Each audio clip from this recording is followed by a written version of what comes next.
क्या आपको भी ऐसा लगता है कि पिछले कुछ दिनों से आपके घर की बिजली बार बार जा रही है? अगर आपका जवाब हां है तो ये सिर्फ आपके साथ नहीं हो रहा, बल्कि भारत के 135 करोड़ लोग आने वाले कुछ दिनों में इसी तरह अंधेरे में रहने पर मजबूर हो सकते हैं और उनके घर में भी बार बार बिजली जा सकती है। आपने भी नोट किया होगा, आप चाहे देश के किसी भी शहर में, गांव में, कस्बे में रहते होंगे, आजकल बिजली बहुत जा रही है क्योंकि भारत के पास सिर्फ 2 से 5 दिनों तक का ही कोयला बचा है बिजली बनाने के लिए। भारत में आज भी 70% बिजली का उत्पादन कोयले से होता है, लेकिन कोयले की डिमांड ज्यादा है और अभी इसकी सप्लाई कम हो गई है।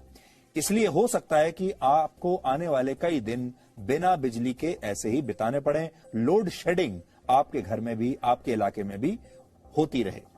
इस हफ्ते की शुरुआत फेसबुक, व्हाट्सएप के ब्लैकआउट के साथ हुई थी। 6 घंटे तक दुनिया के 300 करोड़ लोग इन सोशल मीडिया प्लेटफॉर्म्स का इस्तेमाल नहीं कर पाए थे। लेकिन सोचिए, अगर आने वाले दिनों में पूरी दुनिया पावर ब्लैकआउट में चली गई, यानी पूरी दुनिया में बिजली उत्पादन ठप हो गया, तो फिर क्या होगा? बिजली के संकट की शुरुआत चीन से हुई थी, फिर यूरोप और दक्षिण अमेरिका के कई देश इसका शिकार हुए और अब इस संकट ने भारत को भी अपना शिकार बना लिया है। इसलिए मामला गंभीर है। आप ध्यान से सुनिएगा क्योंकि यह त्योहार का मौसम है। आपको इस समय अपना जगमग घर चाहिए, लेकिन हो सकता है कि अब आने वाले दिनों में बिजली की कमी पड़ जाए। भारत के कई बड़े पावर प्लांट्स में कोयले की भारी कमी हो गई है और इन पावर प्लांट्स में ही बिजली का उत्पादन आपके लिए होता है और फिर यहां से बिजली की सप्लाई आपके और हमारे घरों में, दफ्तरों में और फैक्ट्रियों तक होती है।